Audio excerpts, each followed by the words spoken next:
Madame, Messieurs, bonsoir. Bienvenue au Forum de la presse, le rendez-vous hebdomadaire du studio Kalangou. Cette semaine, les sujets qui ont dominé l'actualité s'articulent autour des communes de Tassara et de Kintabaraden dans la région de Tawa au Niger, qui accueillent ces derniers temps des milliers et des milliers de Maliens qui fuient leur pays sous la menace des groupes armés. Ensuite, nous parlerons de la présidentielle au Nigeria. Les électeurs du voisin sont appelés aux urnes le samedi 25 février pour élire le successeur de Mahamadou Bouhari.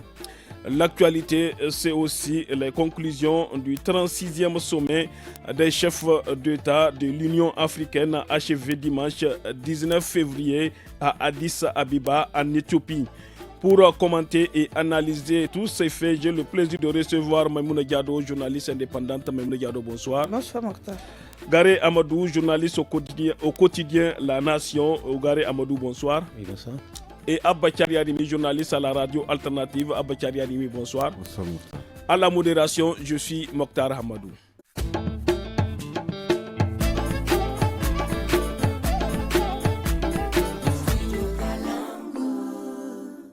Nous débutons le forum de la presse de ce vendredi 24 février par l'afflux massif des milliers de Maliens qui fuient leur pays sous la menace des groupes armés vers les communes de Tassara et de Kintabaraden. Une situation qui confirme une urgence pour le Mali et le Niger de travailler ensemble pour trouver une solution, explique le journaliste et analyste de la situation sécuritaire au Sahel, Sedi Kaba, au studio Kalangou. Maimouna Diado, située à l'extrême nord de la région de Tawa, la commune rurale de Tassara fait face depuis quelques jours à une dégradation de la situation humanitaire. Comment expliquer cette situation ? Mais comment expliquer cette situation? Vous l'avez dit tout de suite, que c'est l'afflux en tout cas des réfugiés maliens. Des Maliens qui fuient, oui, qui fuient en fait cette insécurité pour se retrouver ici au Niger. Et comme la frontière avec le Tawa et Mali, c'est une frontière qui est très proche, donc ça les amène de l'autre côté. Parce que vers la région de Tillabéri, c'est pas sûr que ces réfugiés puissent rentrer facilement avec ce qui se passe au nord Tillabéri. Donc, de ce côté, je pense que c'est rassurant. Il y a déjà une accalmie. Oui, c'est rassurant. Maintenant, qu'est-ce qu'il faut faire? C'est de prendre des mesures aussi. Le Niger aussi doit prendre des mesures. Des mesures, comment ça? Quand je dis des mesures, c'est pour assister ces réfugiés, parce qu'on ne peut pas les renvoyer dans leur pays puisque ils ont fui cette insécurité pour pouvoir trouver une stabilité au niveau donc du Niger. C'est-à-dire que cette zone déjà est stable. C'est le gouvernement nigérien qui doit les assister ou bien le HCR qui est une organisation internationale? Le HCR doit assister ces réfugiés, mais le Niger aussi doit prendre des précautions, doit être préventif par rapport justement à cet afflux.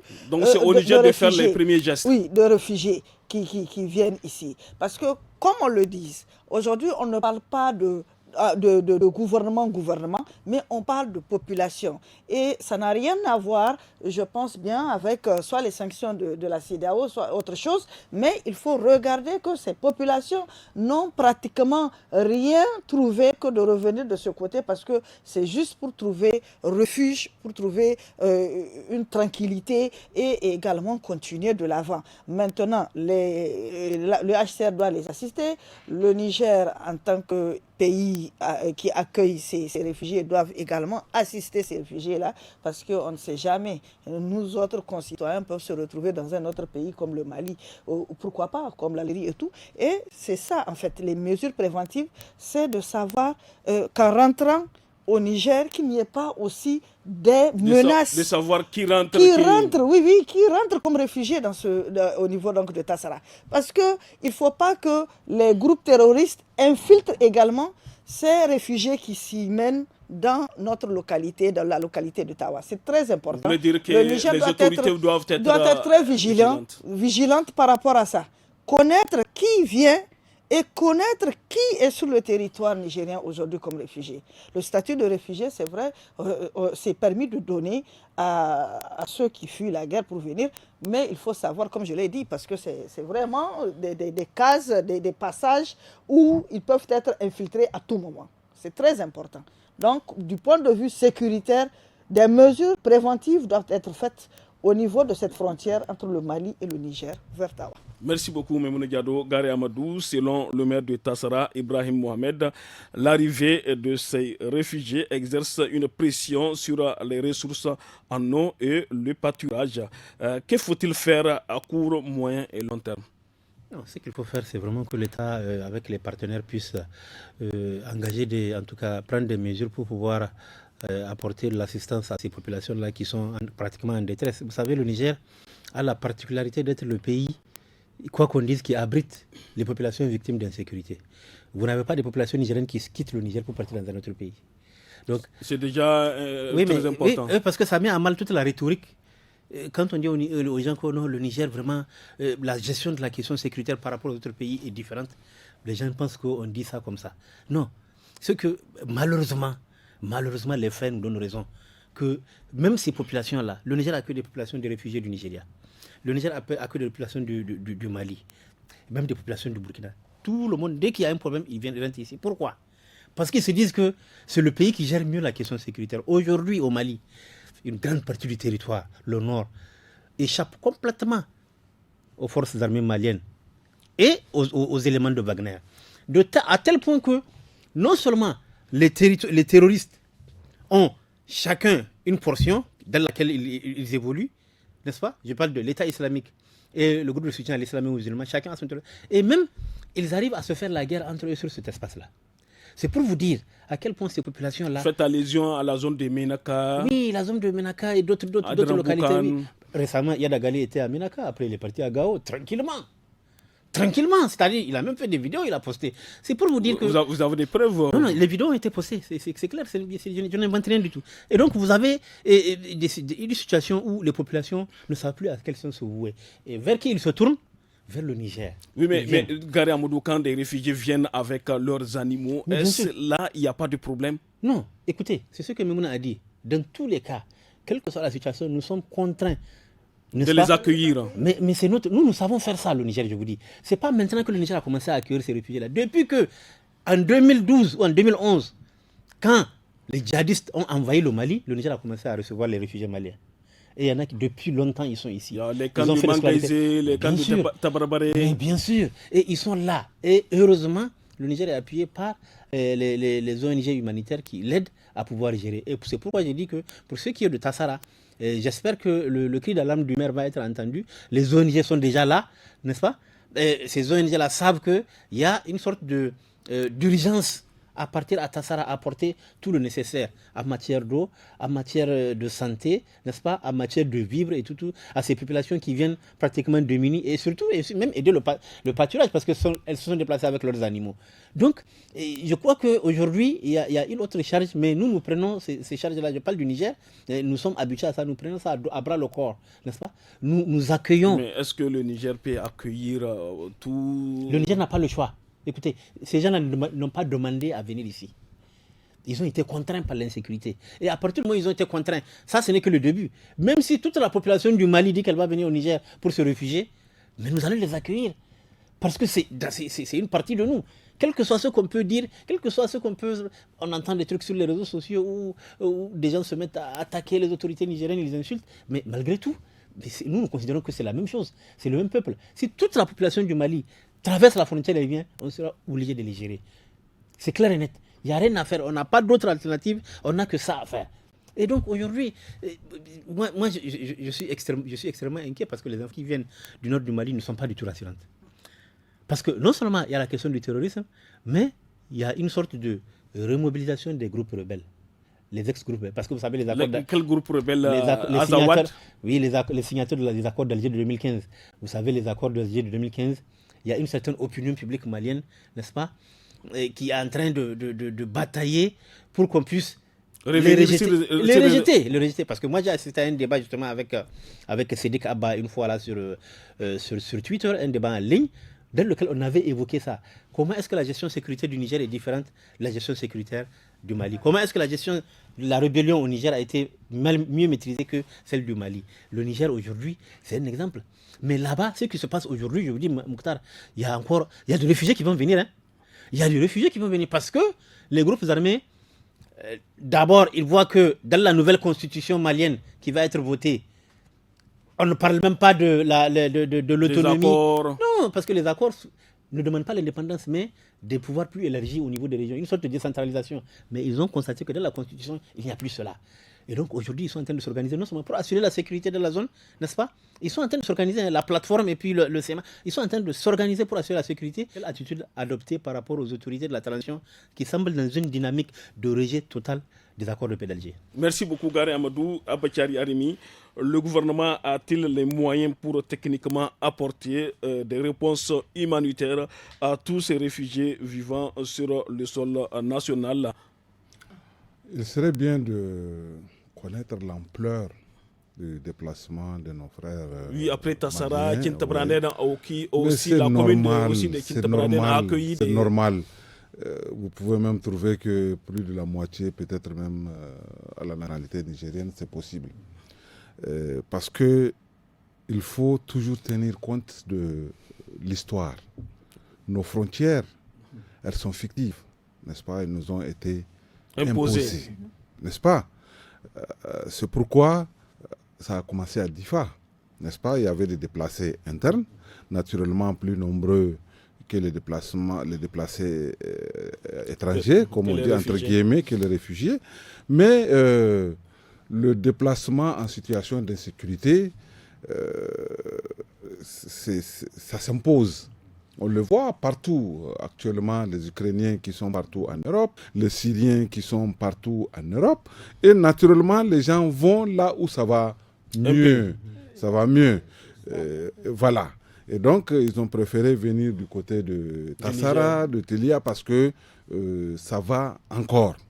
Et donc, on espère que ça va aller jusqu'à la fin de cette insécurité-là, de ces conflits. Sinon, ce n'est vraiment...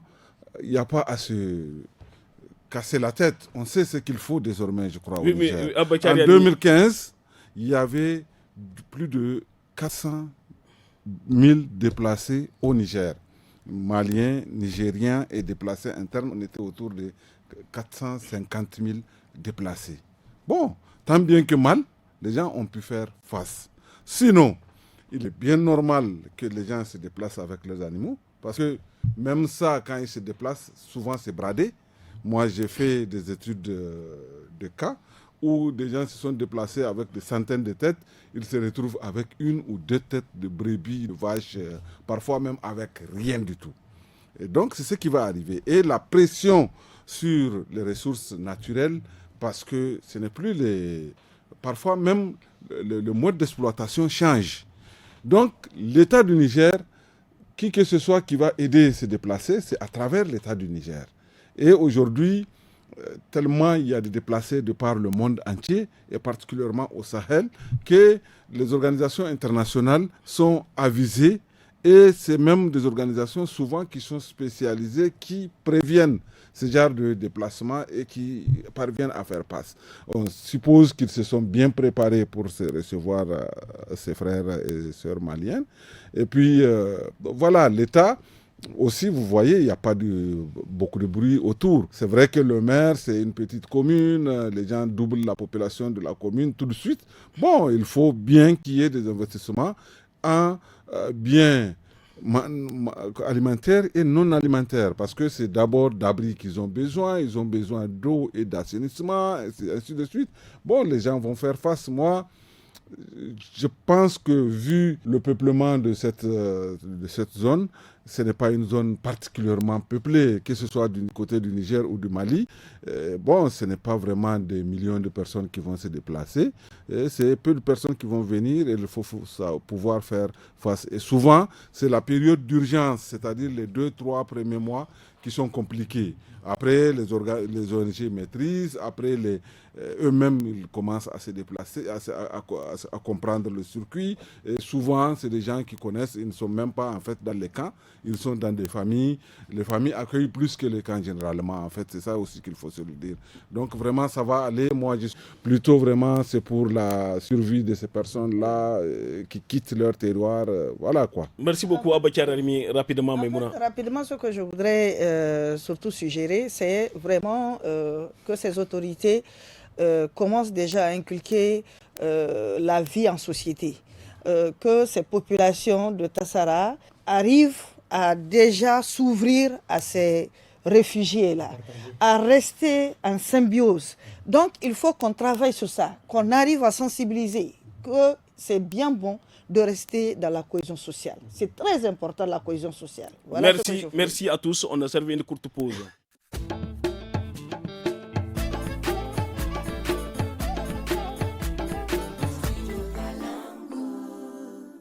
Passons à présent au second sujet de ce forum de la presse. Le président sortant Muhammadu Buhari n'est pas candidat à sa succession.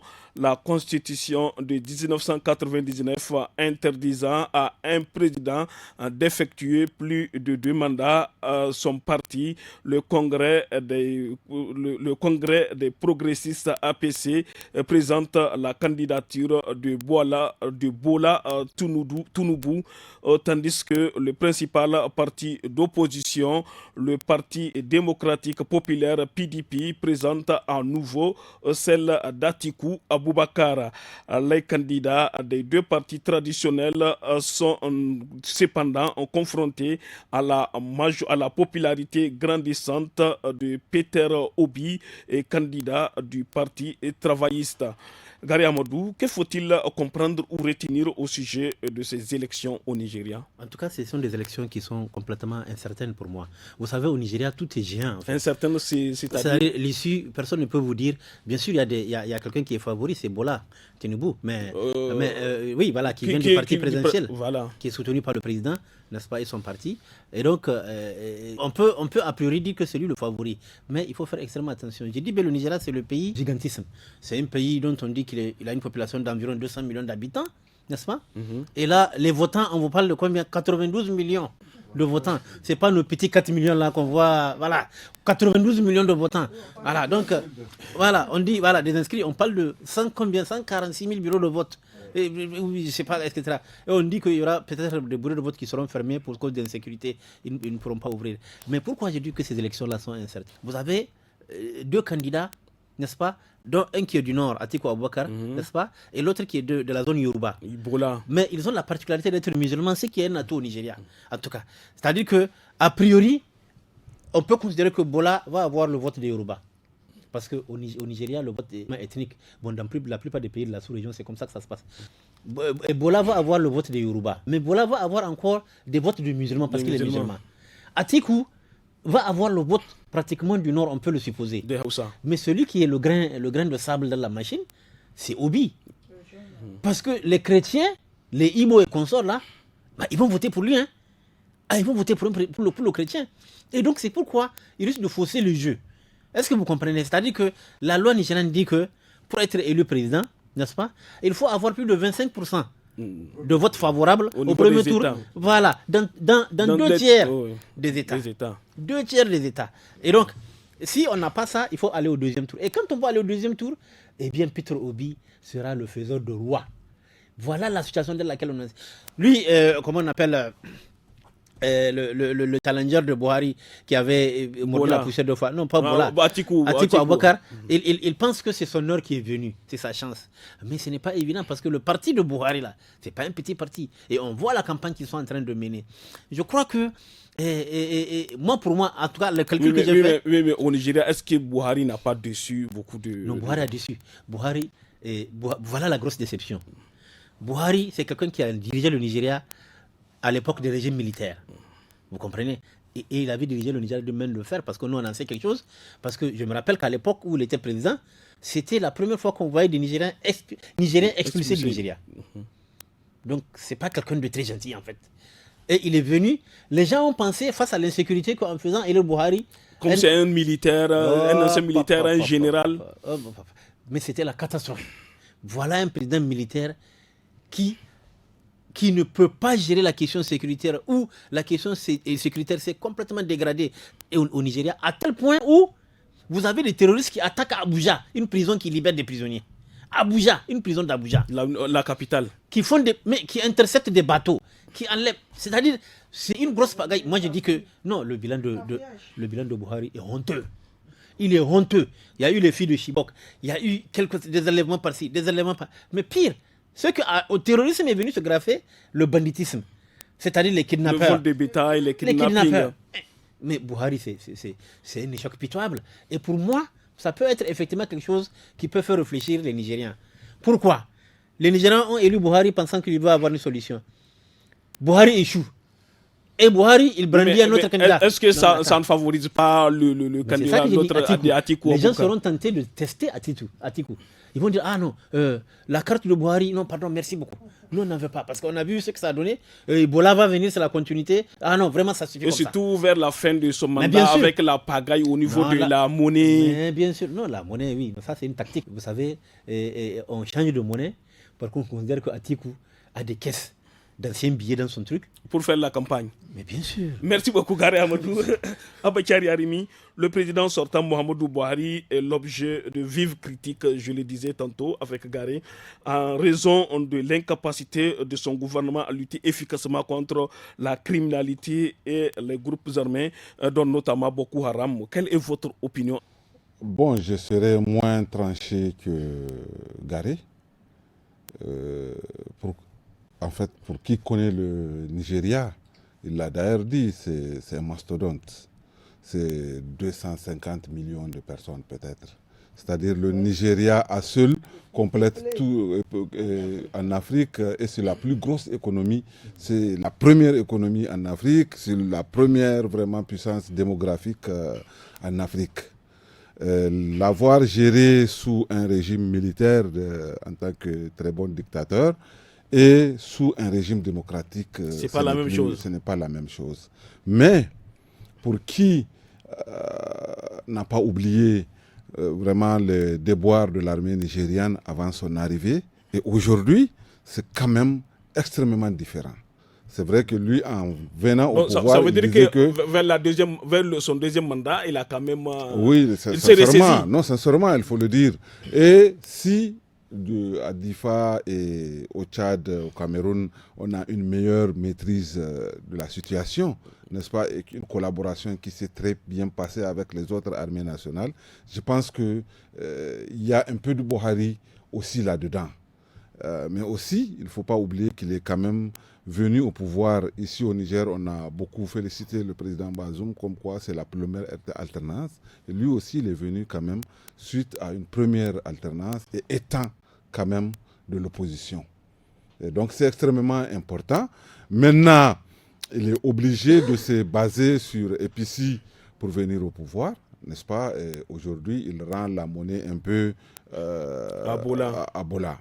Mais Bola, il faut savoir qu'aujourd'hui, on les classe parmi première fortune au Nigeria. Alors que Atiku, on dit qu'il s'est appauvri. Et donc moi, je pense que si on peut estimer que la monnaie a été changée pour faire mal à quelqu'un, c'est bien à Bola, à mon avis, n'est-ce pas? Et peut-être que Buhari joue un double jeu, parce que c'est le plus riche, c'est celui qui a le plus d'argent et qui est habitué à distribuer pour venir au pouvoir. Il a soutenu pour qu'il vienne au pouvoir. Et peut-être que, vu qu'il a 76 ans, qu'il est extrêmement fatigué, qu'il est impliqué dans des tas d'affaires, dans des affaires de drogue et tout, peut-être que, connaissant bien Buhari, parce que sa probité, ça ne date pas d'aujourd'hui, c'est quand même ça a été dit, n'est-ce pas? Et donc peut-être que, quelque part, il est aussi un peu sceptique à l'arrivée quand même de son poulain. Voilà. Donc c'est une situation extrêmement compliquée. Nous, au Niger, on a intérêt à ce que ça se passe dans la paix, dans tout, parce que si la situation au Nigeria, ça se dégrade, ça dégénère, c'est Difa, c'est Zender, c'est Maradi qui seront aussi envahis. Voilà. Toute la moitié du Niger. Voilà. On a plus de 1500 km de frontières avec ce géant d'Afrique. Et donc, on pense que ça va se passer bien. Parce que là, ils ont accepté la venue des observateurs de l'UA, de l'Union européenne, et donc on pense que ça va quand même se passer très bien. Maintenant, parmi les trois, Peter, il ne faut pas se tromper. Les spécialistes disent que le Nigeria, c'est le plus riche qui gagne. Pour le moment le plus riche et qui a quand même la possibilité d'en distribuer encore, c'est Bola. Et donc, Bola va certainement venir. Et Peter, je ne sais pas si un travailliste a quelque chose à faire avec les deux qui sont vraiment quand même.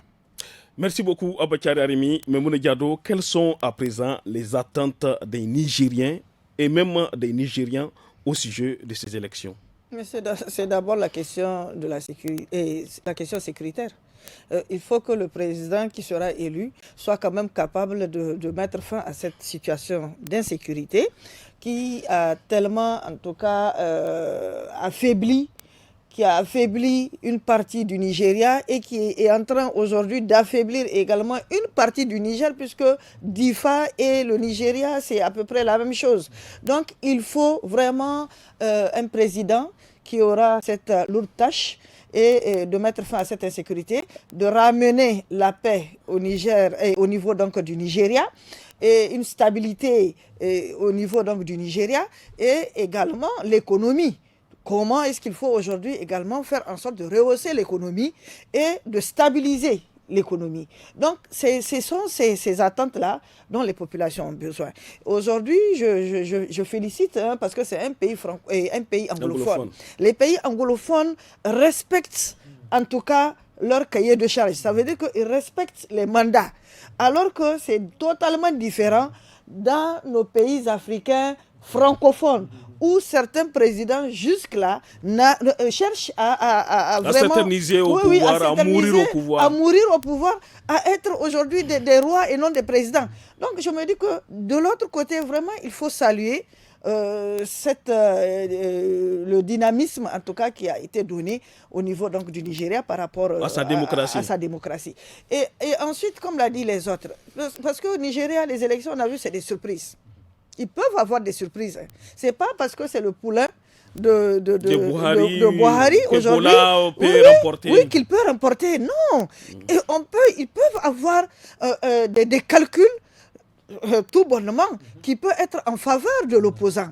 Parce que aujourd'hui, c'est quoi? C'est comme si quand vous prenez dans les pays que nous sommes, quand on voit un président qui fait, deuxième président, par exemple, qui fait ses 2 mandats, et un autre candidat issu du parti politique qui représente aujourd'hui ce parti politique, mais on regarde d'abord ce que les autres ont fait pour pouvoir être confiants et aller faire les élections pour pouvoir remporter.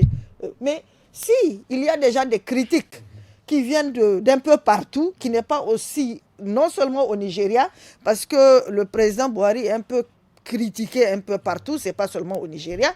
Donc, ça ne donne pas aussi des chances à son poulain aujourd'hui d'être président, d'être élu président. Donc, tant que les élections ne seront pas finies, on ne pourra jamais dire que voilà un tel qui peut remporter. C'est toujours la confusion au niveau des statistiques. C'est la confusion, parce que regarde chez nous ici, avec 20 millions d'habitants, et combien d'électeurs, on n'arrivait pas à vraiment finir ça très vite. Et ça, c'est le Nigeria. Le Nigeria est en tout cas un pays le plus peuplé d'Afrique. Et je pense qu'il faut d'abord être vigilant. Et là-bas, on parle d'ethnie. C'est très important. On parle d'ethnie. En fait, c'est juste pour dire que c'est totalement différent. Les élections du Nigeria sont totalement différentes des élections que nous connaissons. Merci beaucoup, Memouna Diado. Au Nigeria, on parle plutôt de Hausa Fulani. Oui, et on met tous les nordistes, les Kanuri par exemple, pour eux, c'est des Hausa. C'est des Hausa, donc c'est des Hausa Fulani. Et donc lui, c'est vraiment, Buhari, c'est vraiment un représentant de Hausa Fulani parce qu'il est d'origine Peul, mais c'est un Hausa de tradition et de... Voilà.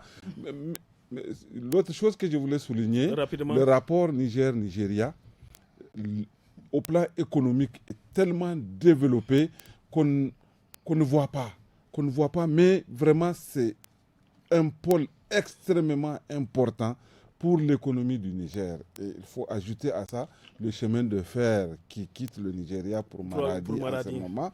Et ça, c'est vraiment lié certainement à l'histoire de Buhari lui-même, que beaucoup disent qu'il a des parents aussi. Au Niger, ce n'est pas étonnant. Merci beaucoup, Abachar Arimi. Rapidement, ce que je voulais dire, en fait, au Nigeria, je crois que les élections dépassent même les critères ethniques. Ça va même jusqu'au dans les critères religieux. Les chrétiens, ça fait longtemps qu'ils n'ont pas dirigé le pays. Et la seule fois où ils ont pu diriger récemment, la seule fois, c'est quand Cheikh Moussa Radoua est mort et puis Goodluck Jonathan a pris. N'est-ce pas? C'est la seule, c'était un accident de l'histoire. Mais aujourd'hui, c'est pourquoi je vous dis que Obi, il a une carte à jouer. Parce que Obi sera le faiseur de roi. Et moi, je suis sûr que Obi va, contrairement à ce qu'on pense, il va avoir beaucoup de voix de communautés chrétiennes, surtout dans ce contexte où il y a eu. Donc, il va avoir beaucoup de voix et ces voix vont compter pour l'élection du futur président. Et j'ai dit, et pour moi, Bola Tinubu part avec un handicap, le bilan sécuritaire complètement désastreux, contrairement à ce que Arimi dit de Buhari, ne va pas en tout cas le favoriser, ça c'est clair et net. Les gens vont vouloir essayer, Atikou pour dire ah non mais ça, on va voir ce que ça va donner. Merci beaucoup à tous, on a servi une courte pause.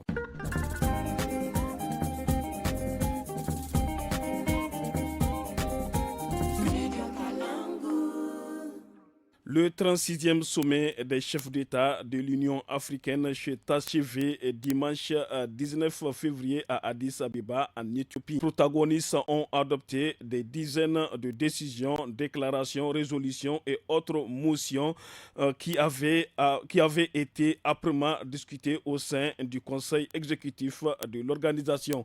Assoumana Azali, le président comorien, remplace donc le président sénégalais Macky Sall à la tête de l'Union africaine pour un mandat d'1 an, rapporte le site d'information de Radio France Internationale RFI. Abachari Arimi, l'Assemblée a réaffirmé sa tolérance zéro face au changement de gouvernement anticonstitutionnel. L'Union africaine maintient qu'elle ne tolère en aucun cas les méthodes non démocratiques pour accéder au pouvoir politique. Comment mettre fin au changement de gouvernement anticonstitutionnel en Afrique? C'est eux-mêmes. Les chefs d'État. Les chefs d'État. C'est eux-mêmes. Ce n'est personne qui fait ce qui est en train de se passer. Ils imposent aux gens les coups d'État. Ils les provoquent eux-mêmes. On n'a qu'à regarder. À travers la mauvaise gouvernance. La mauvaise gouvernance, le non-respect des constitutions, n'est-ce pas? Ils se mettent ils se barricadent avec les forces publiques, n'est-ce pas? Ils provoquent qui ils veulent. Ils prolongent quel mandat? Regardons dans notre zone ce que l'Ivoirien a fait. Est-ce que c'est faisable? Après ces deux mandats, parce que un troisième mandat. Tu concoctes, mais ça c'est pas un coup d'État. Parce que moi je refuse de croire que le coup d'État c'est juste quand des militaires prennent le pouvoir. Non, l'armée c'est une institution de l'État, n'est-ce pas? Qui malheureusement, contrairement aux autres, a entre les mains la puissance de feu, n'est-ce pas? Et qui lui permet de prendre les coups. Selon vous, donc, le coup d'État en Guinée n'est pas à condamner. En fait, non. Moi, je suis anti-coup d'État. Mais tous les coups d'État, c'est ce que lui, comment il s'appelle, le président, l'ancien président guinéen, Alpha Condé, c'est ce qu'il a fait avant que les militaires ne viennent prendre le pouvoir. Après ces deux mandats, il a changé la constitution. Il a changé la constitution. Pour se maintenir ce que je reproche aux chefs d'État africains, n'est-ce pas? Ils le voient faire. Ils le laissent faire. Ils ne le condamnent pas. Il y a eu des comités de médiation. Non, la médiation, ça ne suffit. Mais on peut mettre des comités de médiation avec les militaires aussi. N'est-ce pas? On n'a qu'à dire que si tu fais ça, toi aussi, tu seras banni de notre assemblée. On va fermer nos frontières. On va prendre des sanctions économiques. Personne ne le fait. Il y a des chefs d'État. On devrait sanctionner non, c'est Ouattara. Le problème. On devrait. Mais parce qu'il a un certain soutien qu'on connaît. N'est-ce pas? Il n'a jamais été condamné.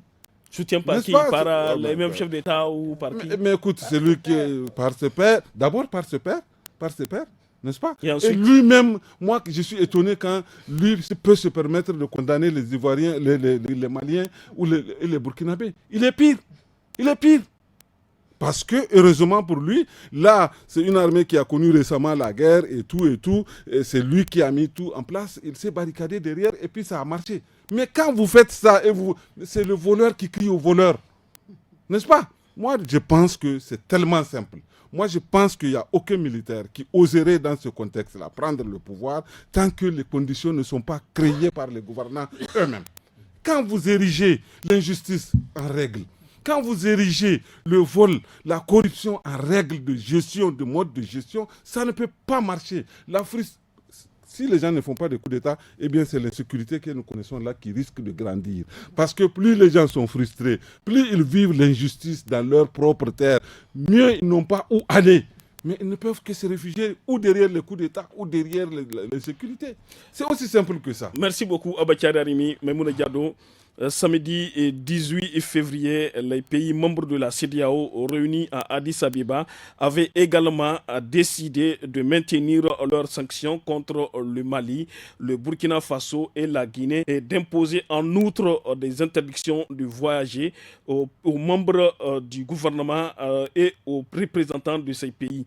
Quelles seront les conséquences de toutes ces sanctions pour les populations de ces pays concernés? C'est ça la question qu'il faut se poser. Est-ce qu'en prenant ces décisions-là, est-ce que la CEDEAO a réfléchi par rapport à ces populations-là? Parce que ce n'est pas la junte au pouvoir aujourd'hui. Non, c'est les populations. Ou bien c'est les membres du gouvernement qui vont subir les conséquences. Oui, c'est les populations qui subissent ces conséquences-là. C'est les populations qui sont en train d'affaiblir.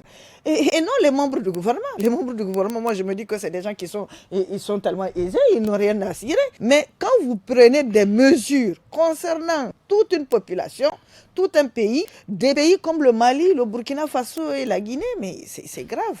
Et je me dis que dans cette situation d'insécurité, vraiment il faut alléger les choses. Nous, on cherche à lutter contre l'insécurité.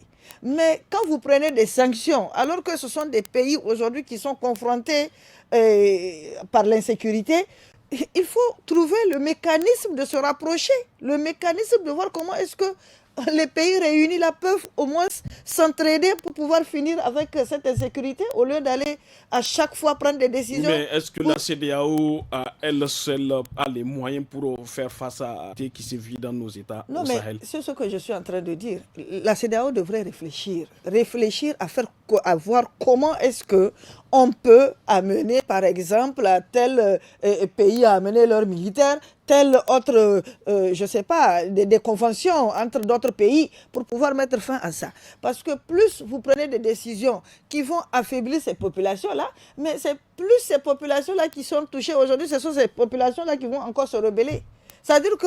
Ils vont se retrouver dans les groupes, au sein des groupes armés. Au sein des groupes armés, c'est ça aussi notre inquiétude. C'est pas qu'on ne veut pas commettre des sanctions. Non, mais il y a plusieurs manières, en tout cas, de sanctionner. Et comme l'a dit Armi, les coups d'État là, c'est pas que les gens veulent ces coups d'État-là, mais ce sont eux qui nourrissent ces coups d'État-là. C'est eux qui font en sorte que ces coups d'État-là arrivent aujourd'hui dans nos pays africains. C'est parce que tout simplement, il n'y a pas le respect de la Constitution, comme ils l'ont dit, et puis il n'y a pas aussi le respect équitable des ressources. Les ressources là que nous avons là. Vous voulez dire que les ressources ne sont pas équitablement réparties? Mais c'est ça. Aujourd'hui, dans ces pays-là, qui peut dire qu'il mange à sa faim? Qui peut dire aujourd'hui qu'il est bien soigné? Qui peut dire aujourd'hui qu'il va à l'école tranquillement, ses enfants vont à l'école tranquillement? Donc, c'est toutes ces conditions-là qui ne sont pas réunies.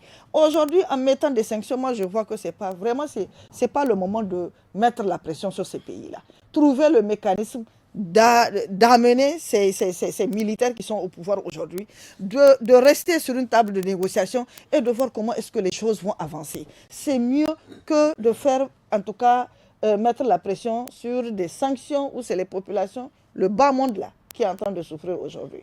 Et quand vous regardez, ça fait ni chaud ni froid. Hein. Surtout le Mali là, le président Goïta là, ça lui fait ni chaud ni froid. Hein. Lui, il ne voyage même pas. Mais c'est ça, en fait, c'est ça le problème. Lui, il est dans son coin là-bas, là, les décisions de la CEDEAO là, lui, peut-être il est même en train de rire, de se moquer un peu. Mais je me dis que vraiment, ce n'est pas la meilleure solution. Et pardon, regarde ce qui se passe en Côte d'Ivoire, regarde ce qui se passe au Sénégal.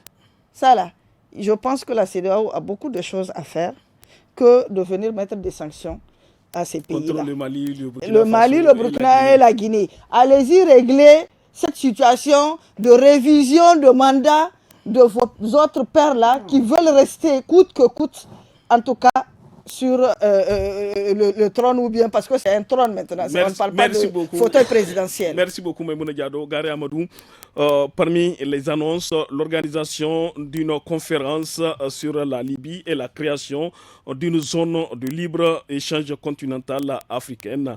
Elle a aussi maintenu la suspension du Burkina Faso, du Mali, et de la Guinée et du Soudan. Quelle est votre propre opinion à ce... Oui, moi je suis entièrement d'accord avec ces sanctions. Vous savez, si les coups d'État pouvaient régler quelque chose, il n'y aurait jamais plus de coups d'État dans un pays. On fait une fois et il suffit. Mais vous avez des pays où il y a plusieurs coups d'État.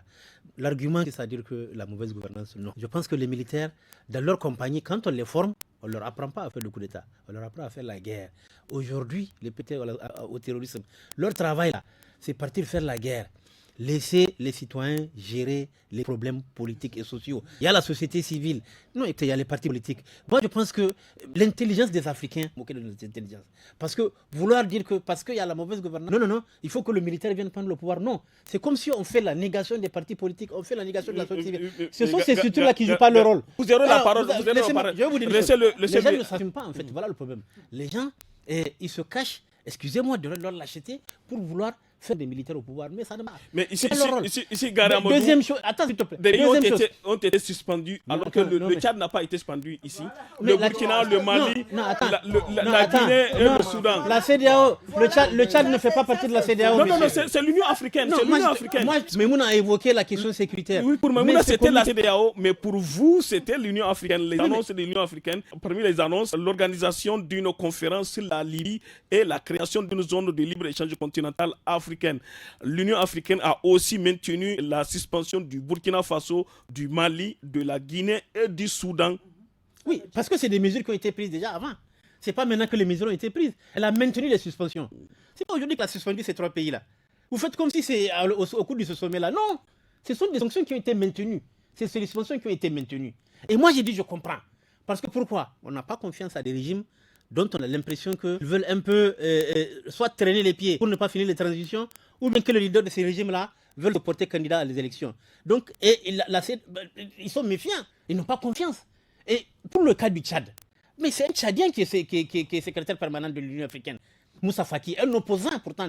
Et donc si son truc n'a pas passé, c'est que c'est les pays qui ont jugé. Rapidement, merci beaucoup Gary Amadou. Non, moi ce que je veux dire, rapidement. Actuellement par exemple, il y a la question de la retraite en France qui chaque semaine amène les Français à battre le pavé, à dire ce qu'ils pensent, n'est-ce pas? Et personne n'est blessé, personne n'est inquiété, tout le monde va chez lui pour dormir tranquillement. Au Niger, par exemple, si tu fais ça, c'est un problème. Même t'autoriser à faire cette manif, non, si tu es courageux, sors affronter.